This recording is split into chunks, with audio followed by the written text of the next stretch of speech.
I want to talk a little bit about the reasons why the law of attraction fails, fails people. I'm sure, if you've clicked this video, I'm sure you've heard of the law of attraction and you're interested in it. And, it's a big buzzword saying that if you want something in your life, you kind of have to operate on that same frequency as the thing. So you have to be grateful for it. You have to, attracted into your life by being it. And there is a part of us that hears this and feels like, yeah, that makes a lot of sense. That sounds like, it should be like that. And I think it is true.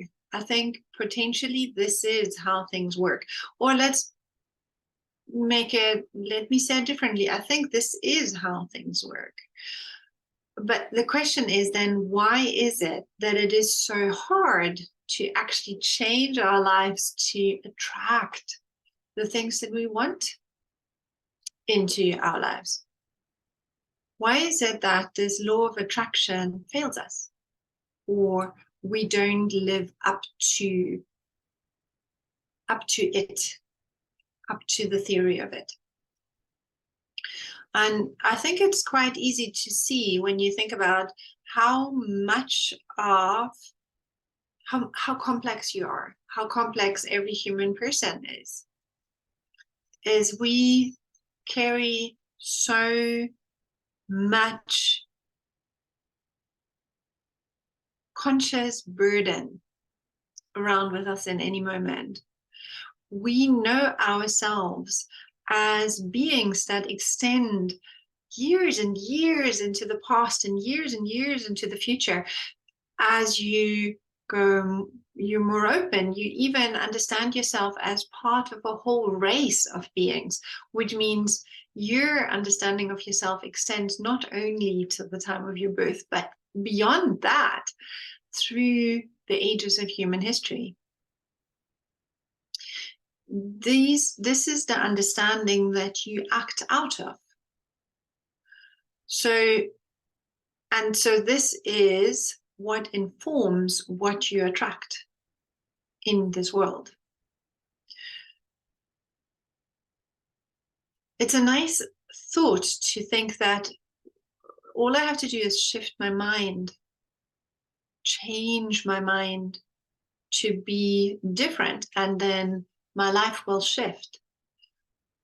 And this works. This does happen, but not like this. For this to work, you have to dig. You have to bring out all the dirty laundry into the air and air it piece by piece. You have to shift who you are, not just in this body, not just in this lifetime, not just in this job, in this relationship, but in your entirety. And potentially even in your race, you have to shift on a deep and wide level who you think you are. And then the law of attraction can start to work.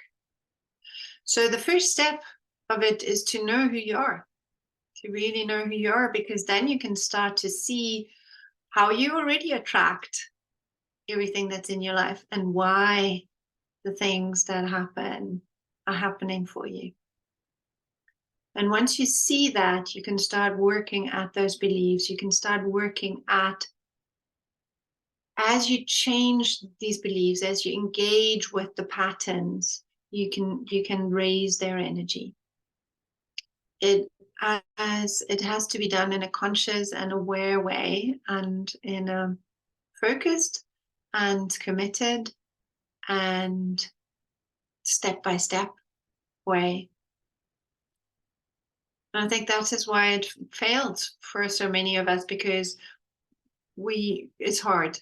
It's hard to do that. And it's especially hard to do that if you're trying to do it by yourself. Because the focus is there for a short time and then we get drawn back into the habitual patterns of our lives. and we lose the focus, and then the energy drops again. So I think the most important thing that I want you to walk away with in this video is, don't take that personally. It's not a personal failing. It is assumption that this should be easier than it is, and that you should be able to do it before you're able to do it. It's a path that needs walking day after day, just like any good practice, just like any mindfulness, any meditation, any inquiry. Anything that that is worth going towards